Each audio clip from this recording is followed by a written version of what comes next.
Здравейте, приятели! Днес ви съобщавам, че големите намаления на Kiehl's започват утре на 3 септември, като до 7 септември ще имате шанс да грабнете любимите си продукти с 20% намаление, а измивните олия за лице ще бъдат дори на минус 40%.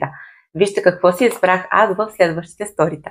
Сега ще ви покажа моите любими продукти. Един от тях е в ежедневната ми грижа за кожата, а другия го включвам в по-студените зимни месеци. Това е Ultralex слънцезащитен крем за лице. 50 фактор и защита от UVA и UVB лъчи. Много е важно, като купувате кремове, особено слънцезащита, да гледате дали ето тук е написано, че има защита от UVA лъчите. Трябва да е обградено ето по този начин с кръгче. Това, което ми харесва в този крем е, че той е ултралек, матира кожата и не я омазнява.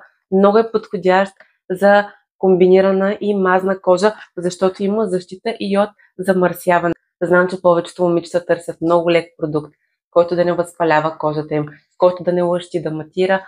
Това е наистина един чудесен продукт, който аз ползвам целогодишно. Няма да съжалявате, ако го опитате. В момента е на супер цена. Другият продукт, който ви показвам, е комбиниран.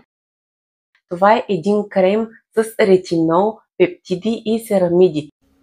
Както знаете, ретинола е най-силната съставка, която противодейства бръчките, но с нея трябва да се работи много постепенно, т.е. да се включват микродози от ретинола, за да не се получават раздразнения на кожата. При този продукт това е избегнато благодарение на пептидите и серамидите, които са добавени. Те благоприятстват кожата, освен да се изглажда, да бъде стегната, хидратирана и максимално освежена. Това е един страхотен продукт, който задължително да включите в рутината си. Не забравяйте и слънцезащитата при употреба на ретиноли.